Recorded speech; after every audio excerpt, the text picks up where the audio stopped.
Captain James Miller stared at the tactical display as the last Araxian vessel blinked out of existence, their FTL drives carrying them far from the battle that was about to unfold. The comm channel crackled with the final message from Admiral Trell, the Araxian commander. "We regret this action, but our people cannot sustain further losses. May your gods be with you, humans." Miller's jaw tightened. The Confederation, an alliance of 17 species, including humanity, was fracturing before his eyes. The Araxians were the third species to withdraw their forces in the past standard week, leaving Earth's fleets to face the void hegemony alone. "Signal from Fleet Command, sir," Lieutenant Davis reported, her voice steady despite the circumstances.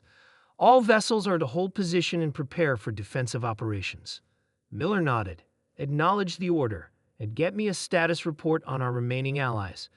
The answer came moments later, and it was worse than he'd expected. Only the Terran vessels remained in the Proxima defensive line. Every other species had withdrawn their ships, citing various diplomatic and strategic concerns.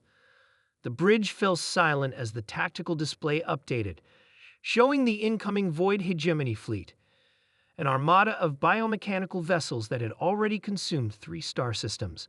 Their ships appeared as a dark cloud approaching from the outer system, thousands of vessels moving in perfect unison, like a swarm of predatory insects. "They'll be in weapons range in 30 minutes, Commander Reed said, breaking the silence. "Without the Araxian heavy cruisers, we're outgunned 3-1. Miller stood from his command chair, walked to the viewport. Behind them lay Proxima Centauri, humanity's first extrasolar colony. 4 million civilians lived there, with only the Terran Defense Fleet standing between them and annihilation. "Open a channel to all Terran vessels," Miller ordered. Where the channel was ready, he spoke clearly, his voice carrying to every human ship in the system. "This is Captain Miller of the TNS Invictus. As you can all see, our allies have withdrawn from the battle. They believe this fight is lost before it's begun. They'd forgotten what humanity has always known, that the darkest hour is when we shine brightest." He paused, watching as the void ships continued their relentless approach. "Earth has faced extinction before. We've stared into the abyss countless times throughout our history, and we've never blinked. We stand now as the last line of defense for Proxima Colony, for humanity. Our allies may have fled, but we will not.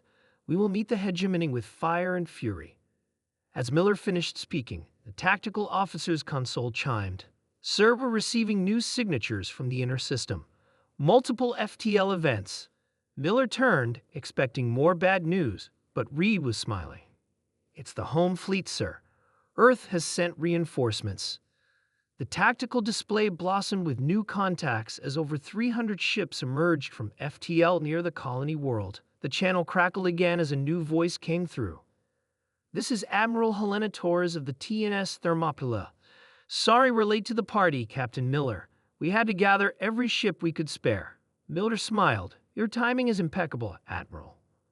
When we received word that the Confederation was abandoning Proxima, Earth Command made a unanimous decision. We will not sacrifice our colonies. We will not abandon our people." The tactical display updated again, showing the Terran vessels moving into formation, a wall of steel and resolve between the colony and the approaching enemy. Admiral Torres continued, her voice hardening. "Humanity remembers our history. We remember the cost of appeasement. We remember what happens when good people stand aside and allow evil to triumph. Not today. Not ever again." The bridge crew of the Invictus straightened at their stations, a renewed sense of purpose flowing through the ship. "All vessels, battle stations," Torres ordered. "Defensive pattern Omega. We make our stand here." As the human fleet maneuvered into position, the Void Hegemony altered course slightly, perhaps surprised by the new arrivals. Their advance slowed momentarily, as if reassessing the situation. "They're scanning us," Reed reported. "Likely trying to determine if we have any surprises waiting." "Oh, we have several," Miller replied. "Tactical, arm the Prometheus warheads." The weapons officer's fingers flew across his console. "Prometheus warheads armed, sir. All ships report ready." The Prometheus system was humanity's newest weapon, developed in secret after the fall of New Mars. The Void hegemony had never encountered it before, and neither had humanity's erstwhile allies.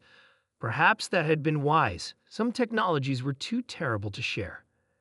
As the enemy fleet came within range, Admiral Torres gave the command that would echo through human history: all ships weapons free. Show them the fury of Earth. The human fleet opened fire as one, unleashing a barrage that lit up the void between stars.